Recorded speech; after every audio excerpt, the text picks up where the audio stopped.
Ano? Ba't yung kamay mo, Gi? Ay, what's up? Good morning mga pards. Papunta ako ng Carolina ngayon dito sa Naga City kasi naimbitahan tayo ng auntie ko. Birthday kasi ng anak niya. So ayun, ride muna tayo papunta doon at madadaanan natin yung farm ni Sir Rodinick, isa sa mga kilala kong breeder dito sa Naga City ng heritage chicken, particularly ng Rhode Island Red. So yan yung farm niya. Papasok dito, ayan, dyan. So dyan rin yung bahay niya, malapit lang din. And eto, malapit na ako dun sa bahay ng auntie ko. And itong dinadaanan is mga sweet corn field to, mga mais yung mga nakatanim dito. Isa sa mga maganda dito sa lugar na to kasi agricultural field. Ayan yung Carolina. Heto yung city na mayroon pang agricultural land or field. So ayan, madadaanan din natin dito yung isa sa mga kinakatakutan dito, yung White House. Ito daw yung haunted house dito. Ito guys, yung sinasabi nila dito ng haunted house. Naga. Yan. Ang nagmamay-ari daw niyan is retired US soldier na nakaasawa ng Pilipina. Pero dahil namatay na, napabayaan na. So sayang, ang ganda pa naman, no?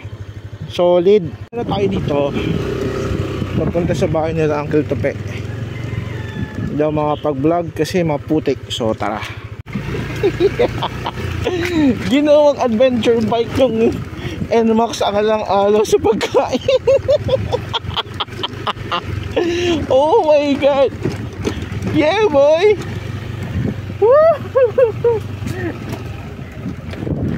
Yeah.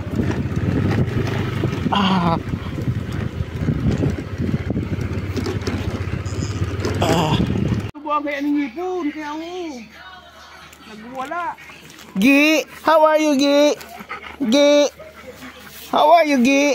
You miss me? Did you miss me, Gi?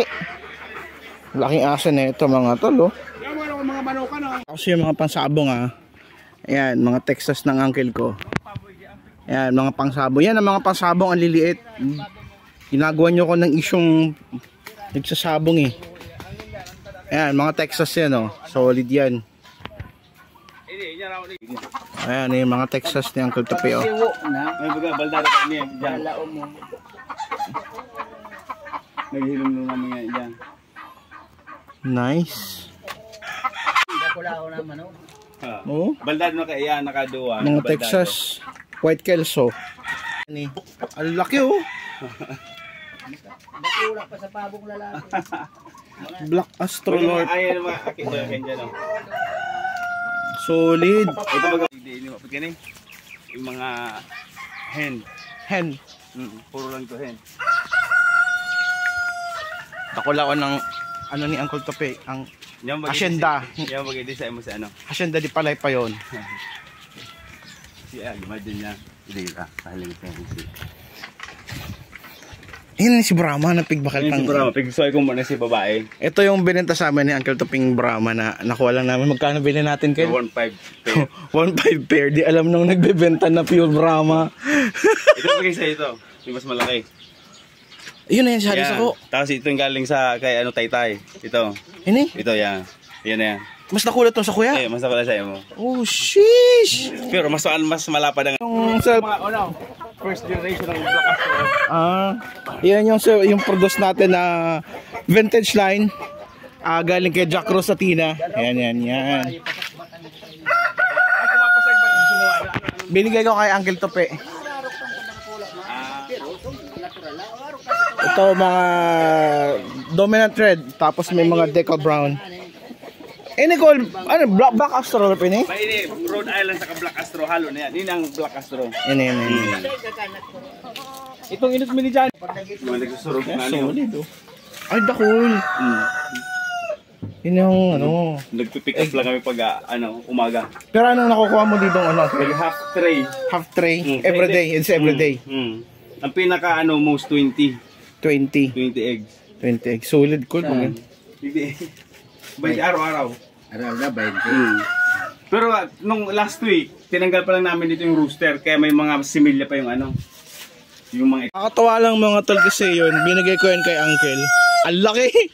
Tapos Sabi niya, lakas daw mangasta sa mga hen. So, nakagala lang sila dito. Ang laki na ito mga pards. Yan. Ito yung likod ng breeding pen, ng pen na uncle. Ang laki na ito. Hanapon tayo itong Brahma. Hanapon tayo itong Brahma hen. Puro production red din, oh. Magkukusog yan. Tabagaw, oh. Takulaon. Yung story ng Brahma na yan, kumakain kami doon sa bahay ng auntie ni uncle. Tapos may lumapit sa amin na may binibenta daw na Brahma. Tapos in-expect namin na mahal yung benta. Benta sa amin 1.5 pair.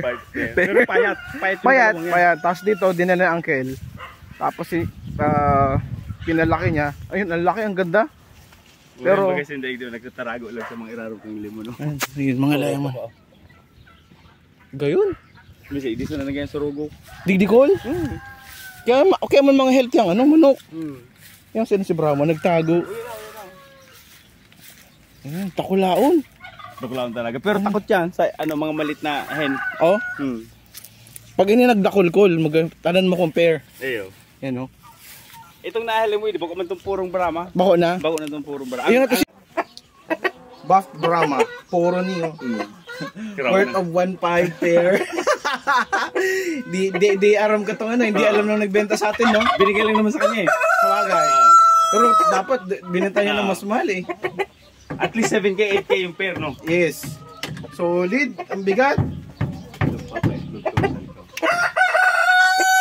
Dito sa farm ni Uncle Tope kasi yung water system free.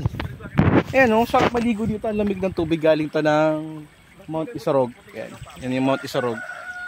Ito gagawin daw niya to na babuyan. Yan to. Sa kanila pa yan eh. So solid, ang ganda dito. Ito yung pangarap kong farm. Meron na 5,000 square meter na lupa. Dami mo ng manok niyan, boy. Ganda. Ganda ng farm ni Uncle. Tapos nabunga na rin yung mga dwarf na coconut niya. Ayan, ang dami niyan. Ayan, dwarf na coconut. Ilang ano to, Kel? Yung mga dwarf mo? Na coconut? Oo. Nasa 140. Dami. Dami. Na poon. Dwarf coconut. Kada ako na palang bunga doon sa harapan. Hindi pa. Doon sa balang sandili. Ito decal brown yun din. Ayan, decal brown. Ayan. 4 layers. Ang ganda. Ang dami. Dumami ng manok dito ng Uncle Tope. Tapos dito, mga baboy niya dito, mga native pig, mga black. Ayan. Yun. Inam. Oh. May nakabantay. Kailan mo? What you want, Ge? What you want? Yung mama food? Yung mama food? Mabuuton man yan ay. Ge. Pakibot ka ba, Ge? Okay na. Ge. Ge.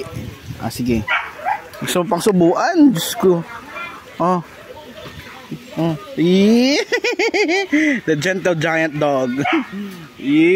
Gusto pang subuan, Ge. You want more? You want more?